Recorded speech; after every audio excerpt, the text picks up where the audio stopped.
नमस्कार मित्रांनो, जय महाराष्ट्र. ठाकरेंनी केला मोठा नेम. पवारांच्या साथीनं ठाकरे करणार राजकारणात मोठा गेम. तर कोणत्या हे बातमी बघूया.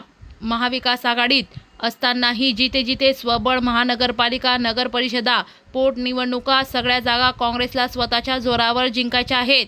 त्यामुळे आता पवारांच्या सोबतीने ठाकरे काँग्रेसचा गेम करणार अशी चर्चा धरते आहे. आणि ही चर्चा फक्त राजकीय अफवा नाही, तर सध्याच्या घडामोडींमधून उभी राहिलेली शक्यता आहे. कारण महाराष्ट्राच्या राजकारणात सध्या एक वेगळंच मोठं चित्र पाहायला मिळतंय. वरवर महाविकास आघाडी अजूनही एकत्र दिसते, पण आतून नेमकी ती तीन वेगळ्या दिशा स्पष्ट करताना दिसत आहे.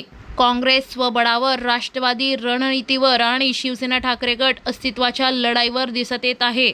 उद्धव ठाकरेंची येणारी विधानसभा परिषद निवडणूक त्यांच्या कार्यकाळ 13 मे 2026ला संपते आणि त्यानंतर राजकारणात सक्रिय राहण्यासाठी त्यांना पुन्हा आमदार होणं गरजेचं आहे. विधानसभेचा मार्ग तांत्रिकदृष्ट्या खुला असला तरी सध्याच्या राजकीय परिस्थितीत तो खळबळजनक जवळजवळ बंदच आहे. महायुतीची ताकद, सत्तेची पकड आणि संसाधनाचं पाहता सुरक्षित जागा शोधून जिंकणं सोपं नाही.